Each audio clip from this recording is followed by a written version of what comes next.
बिस्मिल्लाहिर्रहमानिर्रहीम। अस्सलाम वालेकुम दोस्तों, उम्मीद है आप खैरियत से होंगे। इस्लामाबाद का मौसम इंतहाई खुशगवार हो चुका है। ख़ास तौर पर पिछले दिनों होने वाली बारिशों के बाद अब इस्लामाबाद में सर्दी बढ़ती जा रही है, लेकिन इस्लामाबाद के शहरी इससे लुत्फ़अंदोज़ हो रहे हैं। इसके साथ साथ मौसम सरमा शुरू होते ही पाकिस्तान में कई लोग ऐसे हैं जो कि एहतजाज भी शुरू कर देते हैं। आखिर वो कौन लोग हैं जो मौसम सरमा शुरू होते ही एहतजाज करते हैं और उनके एहतजाज की वजह क्या है?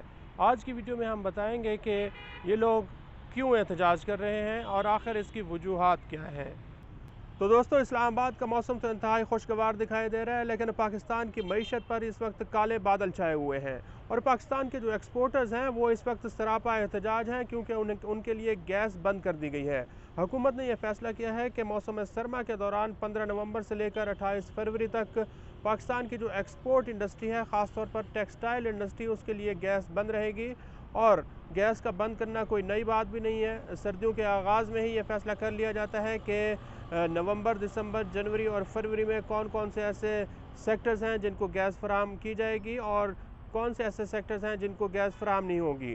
तो जैसे जैसे सर्दी बढ़ती है तो घरेलू सार्फिन जो हैं उनके लिए भी गैस का प्रेशर कम हो जाता है और पाकिस्तान की इंडस्ट्रीज़ को भी चलाना मुश्किल हो जाता है। अब टेक्सटाइल मिल्स एसोसिएशन एप्टमा के साथ साथ जो दीगर टेक्सटाइल एक्सपोर्टर्स एसोसिएशन है वो ये कह रही हैं कि अगर 15 नवंबर से 28 नवंबर तक हुकूमत ने पाकिस्तान ने उनको गैस फराहम ना की तो उनके लिए टेक्सटाइल इंडस्ट्री को चलाना मुश्किल हो जाएगा, जिससे पाकिस्तान में बेरोज़गारी में बहुत ज़्यादा इजाफा होगा और ख़ास तौर पर पाकिस्तान की एक्सपोर्ट को एक बहुत बड़ा धचका लगेगा और पाकिस्तान की मईशत जो कि इस वक्त भी गर्दाब में फंसी हुई है उसके लिए मज़ीद मुश्किलात पैदा हो सकती हैं। नाज़रीन, वज़ीर ख़ज़ाना इसहाक़ डार के लिए इस वक्त सबसे बड़ा चैलेंज पाकिस्तान की बरामदात को बढ़ाना है और पाकिस्तान में बार बार ये बातें की जाती हैं कि अगर पाकिस्तान की मईशत को बेहतर करना है तो उसको अपनी एक्सपोर्ट्स को बढ़ाना होगा। लेकिन वज़ीर ख़ज़ाना इसहाक़ डार का इस बारे में जो ट्रैक रिकॉर्ड है वो कुछ ज़्यादा बेहतर नहीं है। आप याद करें 2013 से 2018 तक पाकिस्तान में जब मुस्लिम लीग नून की हुकूमत थी और वज़ीर ख़ज़ाना इसहाक़ डार थे तो उस वक्त भी पाकिस्तान की बरामदात में कोई खातिर खा इजाफा नहीं हुआ था। और अब जो आदाद शुमार आ रहे हैं वो भी ये बता रहे हैं कि पाकिस्तान की एक्सपोर्ट्स में कोई ज़्यादा बढ़ोतरी नहीं हो रही, क्योंकि सितंबर के मुकाबले में अक्टूबर में पाकिस्तान की जो बरामदात हैं वो कम हुई है। और ख़ास तौर पर यही ख़दशा टेक्सटाइल मिल्स एसोसिएशन भी कर रही है। टेक्सटाइल मिल्स मालकान ये कह रहे हैं कि पाकिस्तान की अगर मईशत को आगे लेकर चलना है तो बरामदात को पहली तरजीह देनी होगी। पाकिस्तान को अपनी बरामदात पर तवज्जो देना होगी ताकि मईशत का पहिया चलता रहे। दोस्तों, वैसे दुनिया के कई ऐसे ममालिक हैं जिन्होंने पाकिस्तान के बाद आज़ादी तो हासिल की है, लेकिन आज वो पाकिस्तान से कहीं आगे निकल चुके हैं। ख़ास तौर पर उनकी मईशत आज दुनिया के जो बड़े बड़े ममालिक हैं उनका मुकाबला कर रही है। वियतनाम भी एक ऐसा मुल्क है जिसने पाकिस्तान के तकरीबन 30 साल बाद आज़ादी हासिल की, लेकिन आज उनकी जो मईशत है वो एशिया में सबसे तेज़ रफ्तारी से आगे बढ़ रही है। यहाँ तक कि वियतनाम भारत और बांग्लादेश को भी बरामदात में पीछे छोड़ रहा है और चीन का भरपूर तरीके से मुकाबला कर रहा है। पाकिस्तान की मईशत को बेहतर करने के लिए वियतनाम की बहुत ज़्यादा मिसालें दी जाती हैं कि वियतनाम पाकिस्तान के बाद आज़ाद हुआ है, लेकिन आज उसकी एक्सपोर्ट्स जो हैं वो 370 अरब डॉलर सालाना तक पहुँच चुकी हैं और पाकिस्तान की एक्सपोर्ट 30 अरब डॉलर्स के लगभग है। आखिर वो क्या वजूहात हैं कि गुज़िश्ता 50 साल के दौरान वियतनाम ने ऐसे क्या इक़दाम किए कि उसकी एक्सपोर्ट्स आज एशिया में सबसे ज़्यादा है, और पाकिस्तान ने ऐसी कौन सी गलतियाँ की, वो कौन सी पॉलिसी थी जो कि नाकाम हुई और पाकिस्तान की मईशत को भी आज ज़बूं हाली का सामना करना पड़ा और पाकिस्तान की बरामदात 30 अरब डॉलर जो कि कुछ भी नहीं है उसके लगभग है। दोस्तों, वियतनाम एशिया का ही एक छोटा सा मुल्क है जिसके हमसाया ममालिक में चीन, लाओस और कम्बोडिया हैं और पाकिस्तान के मुकाबले में इसकी आबादी आधी है, लेकिन इसकी मईशत आज एशिया का पावर हाउस कहला रही है। दोस्तों, 1980 तक वियतनाम की मईशत बहुत ज़्यादा ख़राब थी। मुल्क के ऊपर कर्ज़े चढ़ रहे थे, गुर्बत थी, बेरोज़गारी थी और महंगाई भी बहुत ज़्यादा थी।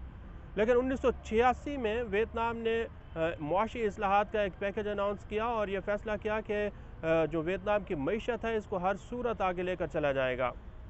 इस मुआशी इस्लाहाती पैकेज को डुई मुई इस्लाहाती पैकेज का नाम दिया गया, जिसके तहत वियतनाम की बरामदात के ऊपर तवज्जो दी गई। सबसे पहले वियतनाम ने अपनी एक्सपोर्ट पर तवज्जो दी और यह फ़ैसला किया गया कि मुल्क के जो एक्सपोर्टर्स होंगे उनको सस्ती बिजली और गैस फराहम की जाएगी और ملک کے اندر صنعتوں کا پہیہ چلانے کے لیے صنعتی زونز قائم کیے جائیں گے۔ اس کے ساتھ ساتھ جو ایکسپورٹرز ہیں ان کے لیے ایک بہترین قسم کا انفراسٹرکچر بھی قائم کیا جائے گا، اور ویتنام نے اپنی ایکسپورٹ کو بڑھانے کے لیے یہ بھی فیصلہ کیا کہ جو کرنسی کا ریٹ ہوگا وہ مارکیٹ طے کرے گی۔ دوستو 1994 تک ویتنام کی حکومت کو امریکہ کی پابندی کو سامنا کرنا پڑا، کیونکہ ویتنام جو ہے وہ 1980 تک 3 مختلف ممالک سے جنگیں کر رہا تھا۔ ویتنام فرانس کے ساتھ بھی جنگ کر رہا تھا، چین کے ساتھ بھی جنگ کر رہا تھا، اور امریکہ کے ساتھ بھی محاذ آرائی کر رہا تھا۔ لیکن 1994 میں جیسے ہی امریکی پابندیاں ختم ہوئیں تو ویتنام کی حکومت نے یہ فیصلہ کیا کہ اب جو ہمسایہ ممالک ہیں ان کے ساتھ تجارت بڑھائی جائے گی۔ 1997 میں ویتنام نے آسیان ممالک کے ساتھ تجارتی معاہدہ کیا، اور سال 2000 میں امریکہ کے ساتھ بھی تجارتی معاہدہ کیا گیا، اور سال 2002 میں امریکہ کو سب سے پسندیدہ ترین ملک کا درجہ دیا گیا، جس کے ساتھ ساتھ ویتنام کے جو ایکسپورٹرز تھے ان کے لیے امریکی منڈیاں کھل گئیں، اور ویتنام کے ایکسپورٹرز نے اپنی مصنوعات پروڈکٹس جو تھیں وہ ویتنام سے امریکہ بھجوانا شروع کر دی، جس کے بعد ان کی جو ایکسپورٹ ہے وہ آج $370 ارب تک پہنچ چکی ہے۔ دوستو ویتنام آج پاکستان کو معاشی میدان میں کہیں پیچھے چھوڑ چکا ہے۔ ویتنام کی جو معیشت ہے وہ اس وقت تقریباً $366 ارب سالانہ تک پہنچ چکی ہے، اور پاکستان کی معیشت اس وقت $348 ارب کے لگ بھگ ہے۔ اسی طرح جو فیکس آمدن ہے ویتنام کی وہ پاکستان کے مقابلے میں دگنی ہے۔ ویتنام کی جو فیکس آمدن ہے وہ $3730 کے لگ بھگ ہے، اور پاکستان کی جو فیکس آمدن ہے وہ اس وقت $1564 کے لگ بھگ ہے۔ ویتنام کے اوپر اس وقت جو قرضے ہیں وہ جی ڈی پی کے 40% ہیں، اور پاکستان کے اوپر جو قرضے جی ڈی پی کے 80% سے بھی تجاوز کر چکے ہیں۔ ویتنام اپنے شہریوں کی تعلیم پر $138 سالانہ خرچ کرتا ہے، اور پاکستان اپنے لوگوں کی تعلیم پر $38 سالانہ خرچ کرتا ہے۔ ویتنام اپنے شہریوں کی صحت کے اوپر تقریباً $63 سالانہ خرچ کرتا ہے، اور پاکستان کی حکومت اپنے لوگوں کے علاج معالجہ پر تقریباً $14 سالانہ خرچ کرتی ہے۔ ویتنام میں اس وقت جو بے روزگاری کی شرح ہے وہ 2.1% ہے، اور پاکستان میں اس وقت بے روزگاری کی شرح 4.4% کے لگ بھگ ہے۔ تو ویتنام کے مقابلے میں پاکستان کے اندر اس وقت جو بے روزگاری کی شرح ہے وہ تقریباً دگنی ہے۔ ہاں ایک چیز ہے جہاں پاکستان ویتنام سے آگے ہے، اور وہ ہے آبادی کو بڑھانے کی رفتار۔ اس وقت پاکستان کی جو آبادی کی بڑھنے کی رفتار ہے وہ 4% ہے، اور ویتنام میں آبادی 2% سالانہ کی رفتار سے بڑھ رہی ہے۔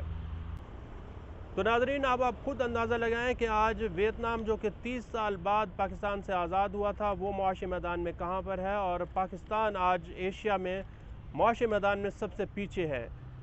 تو ویتنام کے معاشی ماڈل سے پاکستان 2 سبق سیکھ سکتا ہے۔ پہلا سبق یہ ہے کہ اگر پاکستان کی معیشت کو بہتر کرنا ہے تو اس کو ایکسپورٹ کے اوپر توجہ دینا ہوگی، پاکستان کی برآمدات کو پہلی ترجیح دینا ہوگی، اور دوسرا سبق یہ ہے کہ اگر پاکستان نے معاشی میدان میں آگے بڑھنا ہے تو یہاں پر جو عدم استحکام ہے وہ ختم کرنا ہوگا، لڑائی جھگڑے ختم کرنے ہوں گے، اور ہمسایہ ممالک کے ساتھ اپنے تعلقات کو بھی بہتر کرنا ہوگا۔